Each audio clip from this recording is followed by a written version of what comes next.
Hello everybody. Now let's continue our discussion of physiology of basal ganglion part 2. Objectives of today's talk is internal connections, functions and abnormalities of lesions of basal ganglia. Unlike cerebellum, basal ganglion do not receive any input from spinal cord, but they do receive direct input from cerebral cortex, unlike cerebellum. With exception of primary visual and auditory cortex, most regions of cerebral cortex project topically to striatum. So main efferents are coming to striatum. If you recall, the basal ganglion or nuclei are basically 5 structures which are interactive structure: caudate nucleus, putamen, globus pallidus and subthalamic nucleus. So this interact with each other ultimately to give good feedback to cerebral cortex. Now let's come to the internal connections of basal ganglion. As we know that basically inputs are coming from cerebral cortex and thalamus. They are mainly going to striatum. From striatum now, so striatum is receiving, you can see, both from cortex as well as from thalamus. These two afferents are there coming to the basal ganglion. Now from striatum, internal connections are going to globus pallidus internus. You can see it is by the neurotransmitter released is a GABA here, which is an inhibitory neurotransmitter. And this globus pallidus inhibitus again gives inhibitory transmitter to thalamus.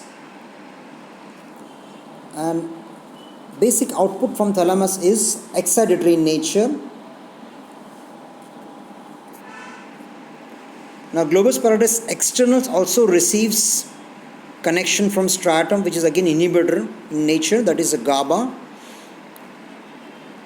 And globus pallidus externus is giving synaptic connection to subthalamic nucleus, which is inhibitory. That means striatum and globus pallidus inhibitors, for both of this transmitter is GABA, that is inhibitory neurotransmitter which is released. Subthalamic nucleus is having excitatory transmitter, that is glutamate. It gives to both globus pallidus internus as well as externus.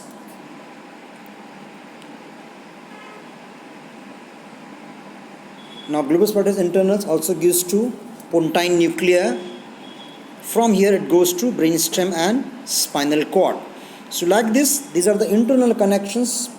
So we can see transmitters are glutamate, GABA and acetylcholine. Now in this we will see what is the effect of each one.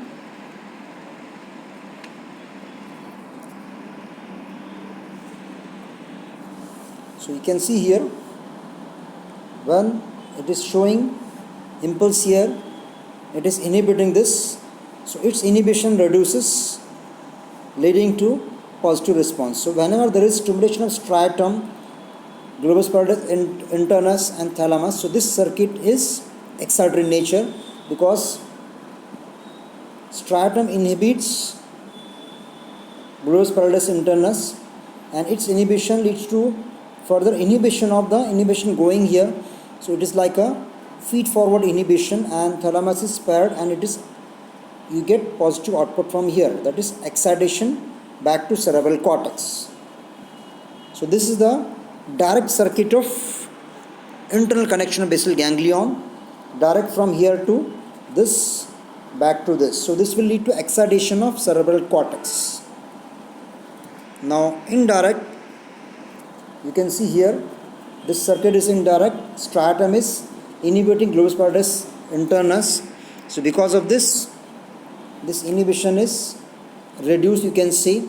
So because of this, now subthalamic nucleus is now unexposed. It is free to do its action now because inhibition is reduced. So now you can see here its excitation will increase. It will excite globus pallidus internus more. Now what happened, because as it is inhibitory now, its inhibition is increased. It will inhibit thalamus, leading to negative output. So this will lead to negative, means less impulse will go from thalamus. So this circuit is called as an indirect circuit. It is inhibitory in nature. So like this, internal connections of basal ganglion are basically two. One is a direct circuit, which is excitatory in nature, and second is indirect circuit, which is inhibitory in nature. So like this, output coming from basal ganglion to thalamus varies as per the requirement. So in this how there is a control of muscle tone from basal ganglia. So GABA neurons in the feedback loop from the cortex to basal ganglion and from them back. So it is a basically negative feedback loops, thus lending the stability to motor control system. Dopamine and inhibitory neurotransmitter in most part of the brain. So it also functions as a stabilizer under some condition. Plus there are multiple glutamate pathways that provide most of the excitatory signals that balance out large numbers of inhibitory signals transmitted, especially by dopamine, GABA and serotonin inhibitory transmitter. So now let's see role of putamen circuit, which we have seen in the previous lecture. This circuit is basically coming from primary motor cortex and sensory cortex to putamen, to globus pallidus internus, subthalamic nucleus, and going by ventro-anterior and ventrolateral nuclei of thalamus to premotor cortex. If you see the previous lecture, that this circuit was there. So its function is basically to control complex motor patterns of activity.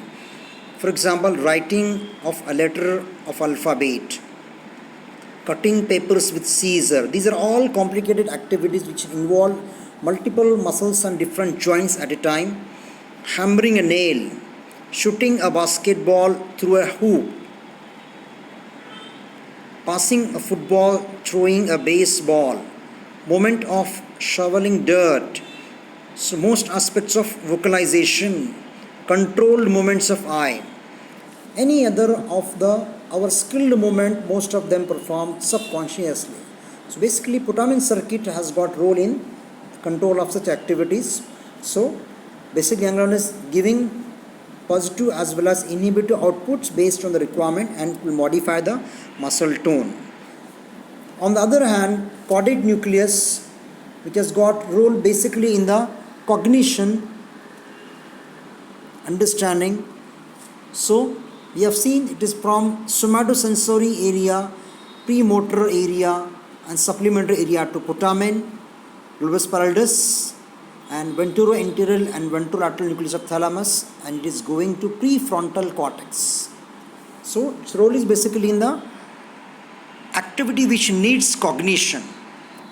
Cognition means thinking process of the brain using both sensory input to the brain plus information already stored in the memory. So best example is phenomena of a person seeing a lion approach. So when I see something dangerous coming to you, you have to think within a second and plan the activity accordingly. So turning away from the lion, beginning to run, even attempting to climb a tree. Without cognitive functions, the person might not have instinctive knowledge without thinking for too long a time to respond quickly and appropriately. So any activity which needs cognition and planning within a short period of time, this is basically role of caudate circuit. So now overall functions of basal ganglion including both putamen and globus pallidus and caudate circuit is to change the timing and to scale the intensity of movement. So two important capabilities of the brain in the controlling movements are to determine how rapidly the movement is to be performed and control how large the movement will be. So basically these two great inputs are given by basal ganglion. So it is modifying the rate of movement and how large the movement should be. So now based on this, if any abnormality arises in any of this, that functions are distinctly visible to us. So absence of any of the function will be, basically that function is controlled by that part of the basal ganglion. So lesions in the globus pallidus leads to spontaneous and often continuous writhing movement of hand, arm, neck and face. These movements are called as athetosis. So globus pallidus, we have seen it is releasing GABA, which is inhibitory transmitter. So if there is damage to globus pallidus, this writhing movement starts. Actually these movements are there, but they are being controlled by basal ganglion. Lesion in the subthalamic nucleus often leads to sudden flailing movement of entire limb, a condition called hemibellismus. Now you can see in this diagram, same circuit I have mentioned. This is the addition circuit coming from substantia nigra.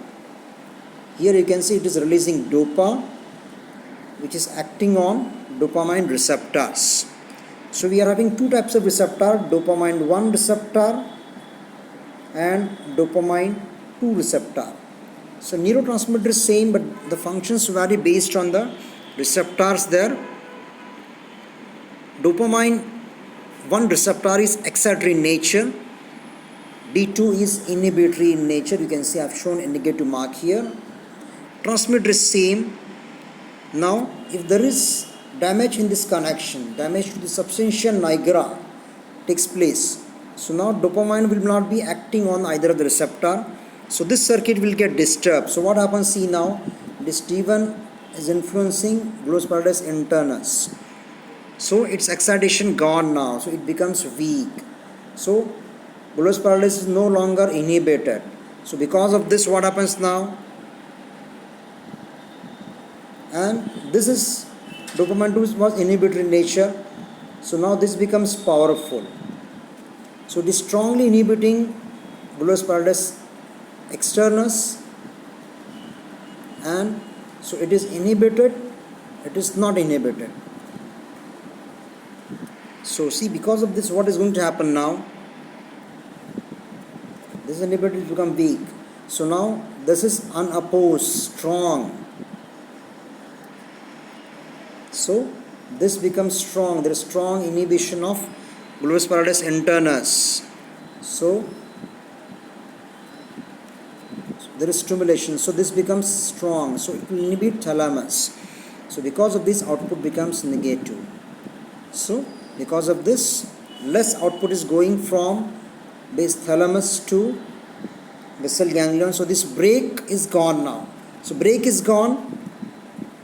Contraction is unopposed. So you get rigidity, extra movements, unwanted movements start coming.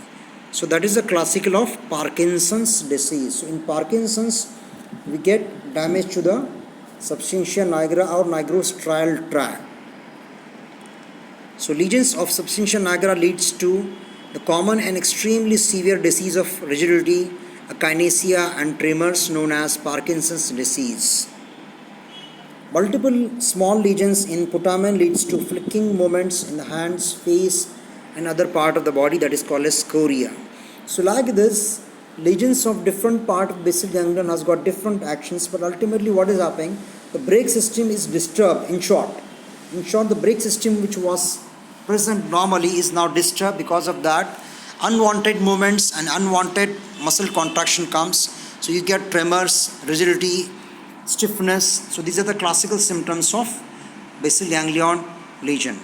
Now for to you read details of Parkinson's, what are the causes, clinical features, physiological basis of treatment. To summarize, we have learned the internal connections of basal ganglion. These are basically internal are, one is a direct, which is going from striatum, globus pallidus internus to thalamus. This is excitatory. And other one is indirect, that is from striatum, globus pallidus externus, subthalamic nucleus globus pallidus internus and thalamus. So it is inhibitory. So like this, as per the requirement, under normal condition, basal ganglia is exciting as well as inhibiting the cortex. But if it gets damaged or disturbed, so this brake system is disturbed and you get abnormal movements and abnormal muscle contractions. Functions we have learned, basically their function is controlling of multiple skillful actions plus actions which require cognition, that is taken care by caudate circuit. So abnormalities we have seen. So here we are completing physiology of basal ganglion and its abnormalities. Part of Parkinson's, please read. So we'll have a discussion on the Zoom on this both topic in the coming sessions. Thank you.